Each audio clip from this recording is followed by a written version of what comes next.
Hello YouTube, Liverpool fan in Japan here, the Miyazaki man Sai. What a fantastic game we just saw. Finish him.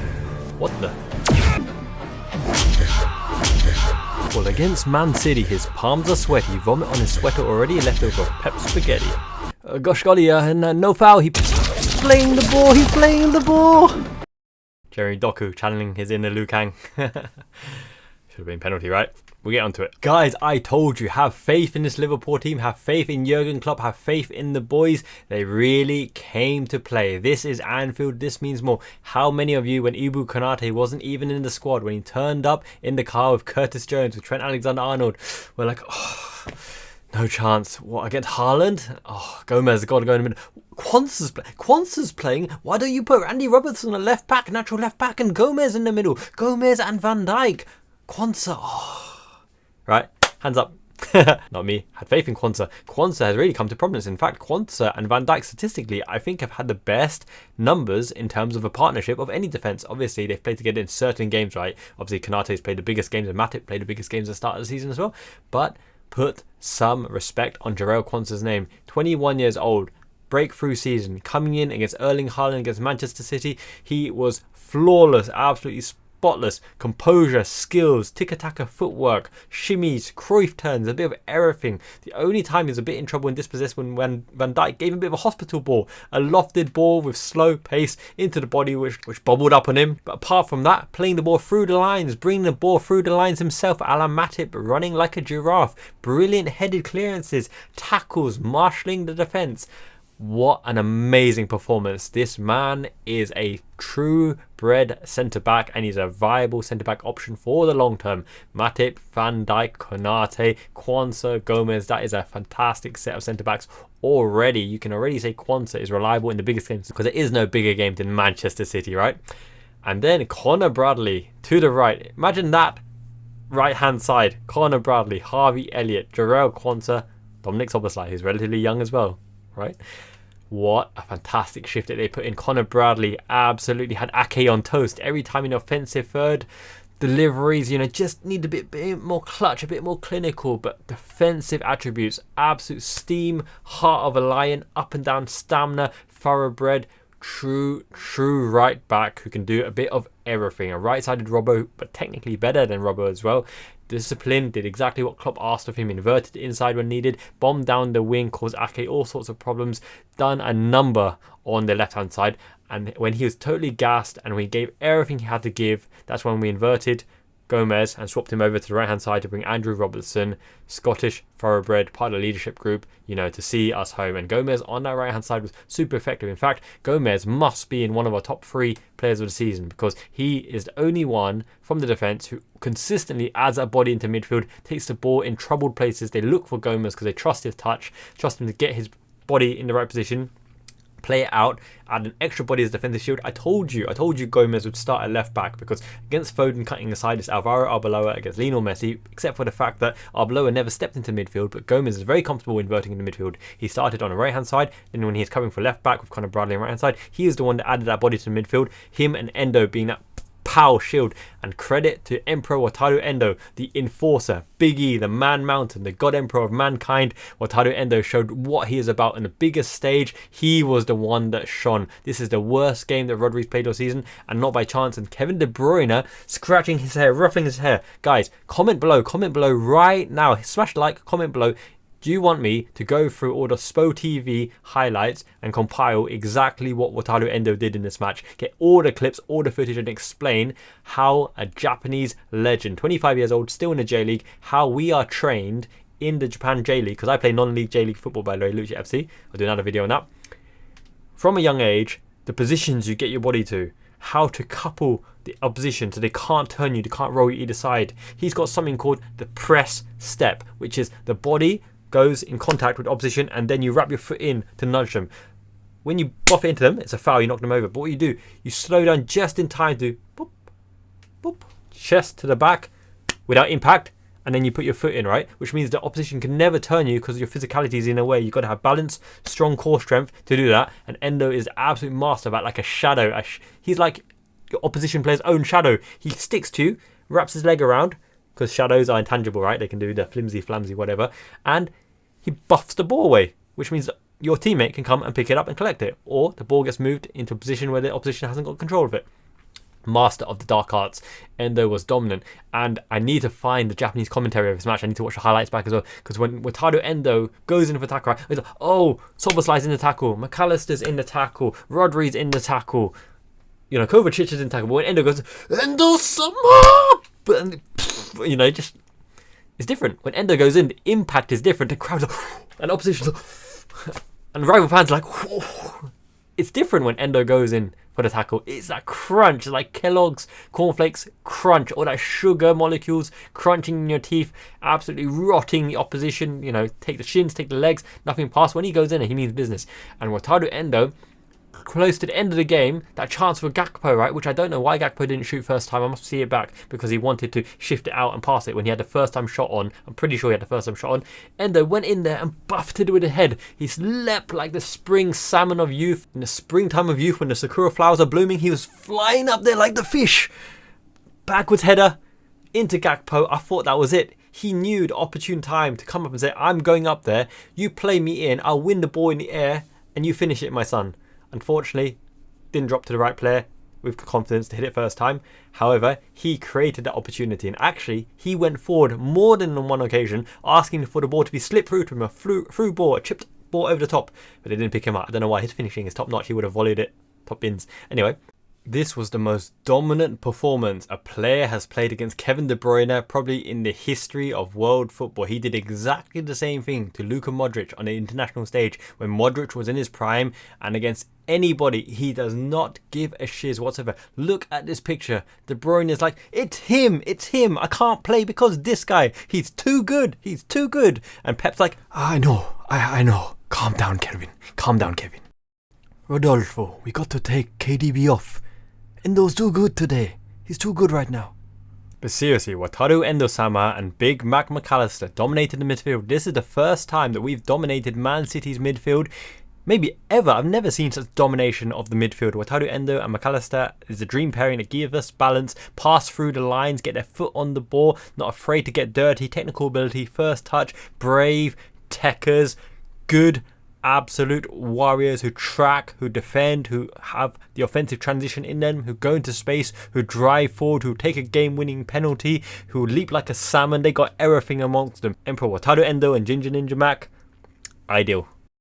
And even our adopted scours, Lucas Leiva, gave praise on Wataru Endo. Do you remember back in the days when Lucas Leiva massively underrated, shackled David Silva when David Silva was in his pomp? Lucas Leiva matched up good against Yaya Toure as well in that matchup. Don't discredit Lucas Leiva. He was the platform on which we built our attacks back in the day, and he had techers and could pass as well. Brazilian Young Player of the Year previously, a wonder kid. Lucas Leiva, love that guy. Wataru Endo, fantastic. Mac, fantastic. Soboslai coming in as well. He was brave. He got his foot on the ball. He tried to pass more than shoot. I think he really needs to get confidence that his long shot is deadly. He just needs to kick right through the ball and make it swerve in the air as well. But, you know, he's a part of that midfield makeup that really gave us a foothold in the game. And we had to kind of hold on. We were under the cosh in the first 8 to 10 minutes, right? Man City groove, interchanging, passing through the lines, passing in front of the defence. I knew they would be passing in front of the defence to switch the ball across, and they had some joy there. Luckily, Kelleher was on form as well, and we kept out the danger. Van Dijk, absolute man mountain. Last-ditch tackles, shuffling Haaland to the side, pushing at just the right time, the nudge, aerial dominance, walking into the midfield. Him and Kwanzaa, fantastic. Ever since he got the captain's armband, he's been stepping up. He's showing what a leader needs to do. Lead by example, lead by quality. A real Rolls Royce against another Rolls Royce, but he got the better of that occasion because Haaland was a missing man. Without delivery, Haaland's really missing. And you look at the other side, right? Darwin Núñez, that gusto, that vibe. Sure, he was caught offside many times, but that's the way he needs to play, off the shoulder, because Darwin Núñez needs to get into stride to get into those positions, because from a standing start, Walker is probably quicker. Akanji is actually quite quick off the burst as well. He needs a stride to get into his stride. So, caught offside many occasion, the offside line frustrated him. But that endeavour to go in through the lines, be brave and get clattered, absolutely clattered by Ederson to win our penalty, right? Darwin Núñez is an agent of chaos, and he made opportunity for us to equalise at the most opportune time, because then we had the whole second half with Anfield behind us, erupting, roaring to go on to victory. Darwin Núñez was our major threat. We needed him in the absence of Mo Salah, not fit enough to start. Harvey Elliott came into prominence. My goodness, Harvey Elliott has played something like, over 400 minutes in the previous games. super talent, super humble, super hardworking, and entered like you would not believe. He must have cut out that white bread on Salah's advice, because he's running and driving to the very last minute, always shows for the ball, always an outlet, can bring the ball infield, can step away from the opposition, can play the one-touch game as well. He can play the ball through the lines. Harvey Elliott is wonderful, an amazing player. We are so blessed to have him coming back from a bad injury at Leeds. Never put his head down, worked hard every single day. Tactically versatile, right wing, right eight. He'll play anywhere that Klopp wants. Do what Klopp needs him to do. Deliver the ball left foot, deliver the ball right foot as well. Spirit of a true thoroughbred Liverpool athlete, player, tactical specimen, amazing player. We're so lucky to have Harvey Elliott. In the absence of so many first team players, Alisson Becker, Konate, Matip, Trent, Curtis Jones, Thiago Alcantara, Bajcetic, Diogo Jota, the list goes on and on and on and on, right? So many quality players. In fact, I could have made a first string 11, probably at least 8 or 9 of them, with the injured players that didn't play today, and that performance that came out, wow. Credit to Anfield as well, roaring, allez. We've conquered all of Europe, let them know where they're at when they were under pressure. Wow, that performance just G's you up. It really G's you up. And I think as well, on the left-hand side, Lucho Diaz running like look, sure, his finishing was a bit wayward, a bit fluffy. We could have won that game. However, Lucho Diaz never stopped running. He is on absolute fire week on week. He dribbles out of danger. He receives the ball in the most difficult areas. His footwork, his dribbling is a 10 out of 10. Against Rodri, against Walker, to shimmy inside a Walker, burst down the lines, buff it with physicality, run again when you're tired, pick up the ball, get the energy, double side step shuffle to knock Walker in a circle, and then kicking the ball into Walker to win a corner again, right? Geeing the crowd up. His dad must be so proud. Lucho Diaz is an outlet, he's a threat, and without support as well, because on the right hand side we work the triangles, we overload the right hand side, but on the left hand side we look to Lucho Diaz and say, go on son, do something for us, work your magic, right? Sure, if his shooting boots were on, we could have got something out of that. Perhaps Nunes should have got another assist, right? 2 assists would have been really good, because he is a metric player as well. High assists, high goals like Dirk Kuyt. But yeah, credit to Nunes and credit to Lucho Diaz. These players run their socks off, constant threat, pin the opposition back, play the ball through the lines. That ball from Lucho Diaz out into Salah into that channel. And the other way around as well, Salah coming on and putting that ball through the lines into Diaz on the diagonal as well. They have chemistry and rapport that will last, the whole season. That's what Klopp mentioned. We have to turn up and give a performance. Even if it's a score draw and we didn't get the 3 points, this performance puts us in good stead for the rest of the season, because there's no way that all 3 teams, I believe, can win every game for the rest of the season. What are the odds? Arsenal, Liverpool and Man City will win every game for the rest of the season. But we have loads of games at Anfield, and of the opposition that we face against, we don't have to face against Man City again. We don't have to face against Arsenal again, but they have to face each other. Sure, some difficult ties, Tottenham, Villa, Brighton coming up, Man United, etc. But this is Liverpool. This means more. Klopp's glorious final chapter. We're right in there. That's all you can ask for. Give it your all, boys. We've got players coming back. The international break is coming up as well. Come on, Trent. Come home to Puppy. I want to see those quality deliveries. You bring us home. Your Scouse heartbeat. Delivering the ball wherever you are. Give us a chance to score. Love it. Trent is going to be vital. Diogo Jota.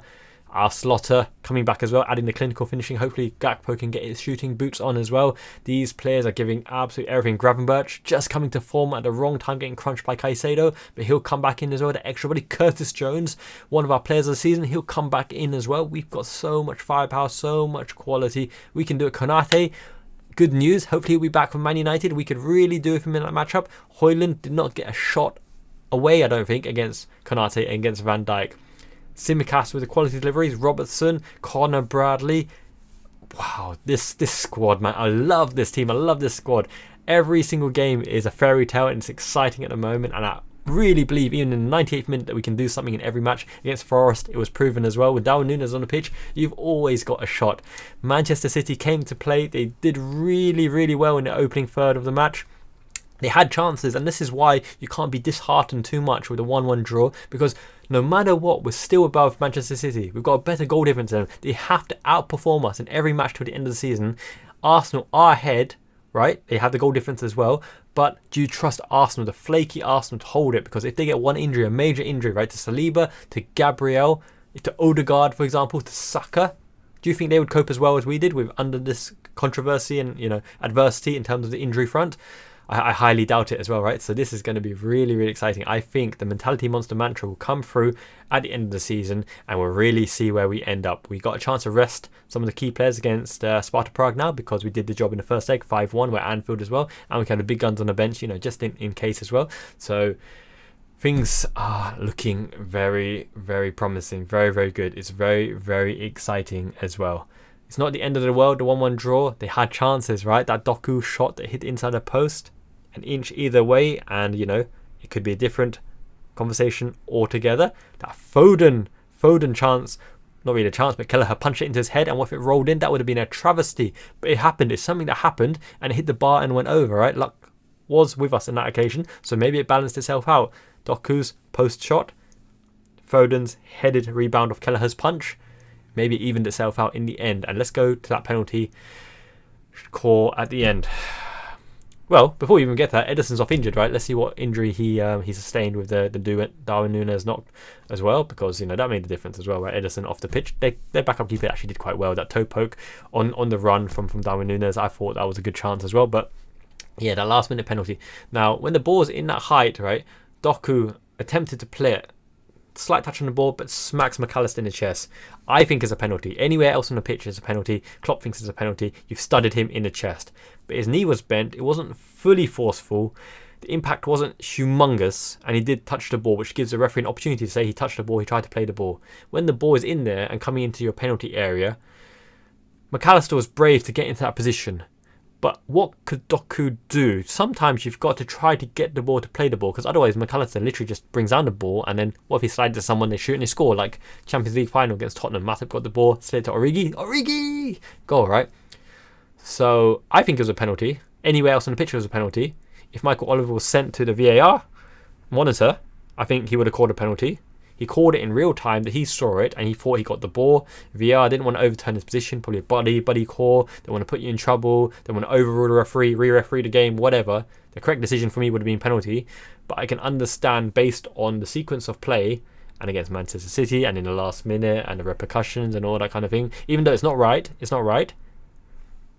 I can understand why they wanted to just waft it away and let the controversy slide in terms of, oh yeah, it should have been penalty, oh we got screwed, oh Liverpool, all this kind of stuff as well, because probably the less of evils on their behalf to deal with all this shiz and shenanigans, right? But we got cheated, plain and simple. Mac would have got the ball, put it down on the spot, and wham, goal, top corner. Like against Man United last minute, would have been top right corner. That's where I think he would have put it, and it should have been goal. We should have won. Saying that though, we're still in the title race ahead of Man City. That's a better outperformance, which I don't think they will.